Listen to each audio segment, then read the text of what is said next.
نماز میں سب سے پہلے ہم کیا چیز کو دیکھیں گے؟ صف کو. کس کو دیکھیں گے بھائی؟ صف کو.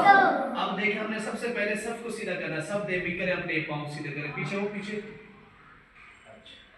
اس کے بعد ہم ہاتھ کہاں تک اٹھائیں گے؟ اس میں 3 حالتیں. کتنی؟ 3 ہیں ہاتھ. اور ایک امام شافعی رحمہ اللہ کے نزدیک، اور ایک امام احمد بن حنبل رحمہ اللہ کے نزدیک، اور ایک امام ابو حنیفہ رحمہ اللہ کے نزدیک.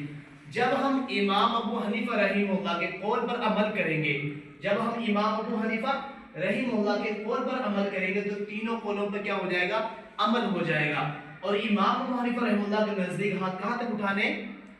کانوں کی لو تک. ہاں یہ. اور سب سے پہلا جب ہم ہاتھ اٹھائیں گے ہاتھوں کو سیدھا رکھنا. ہاتھوں کو سیدھا رکھنا ہے. قبلہ رخ ہونا چاہیے. ہاتھوں کا جو رخ ہے کس طرف ہونا چاہیے؟ قبلہ رخ ہونا چاہیے. اب اس کے ہاتھ دیکھو، یہ غلط ہے کہ صحیح؟ صحیح. سیدھا کرو.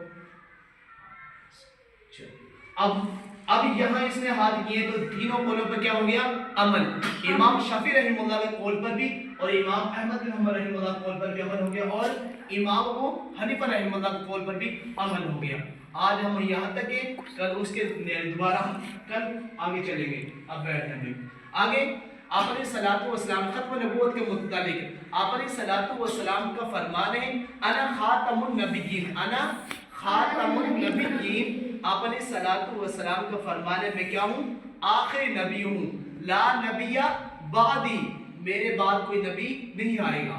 مثال کے طور پر کسی کی توحید ٹھیک نہیں ہے. توحید کسے کہتے ہیں؟ رب کریم کو ایک ماننا اور رسالت اور بندگی. توحید سے مراد کہ رب کریم کی ہی عبادت کرنا ہے. رب کریم کے علاوہ کسی اور کی عبادت جائز نہیں.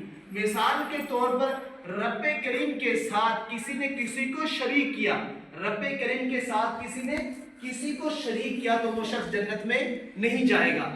ایسے ہی رسالت، آپ علیہ الصلوۃ والسلام کے متعلق کسی کا عقیدہ ٹھیک نہیں ہے، آپ علیہ الصلوۃ والسلام کو آخری نبی نہیں مانا تو وہ شخص بھی جنت میں نہیں جائے گا. تیسری، عبادت کس کی کرنی ہے؟ رب کریم کی عبادت کرنی ہے.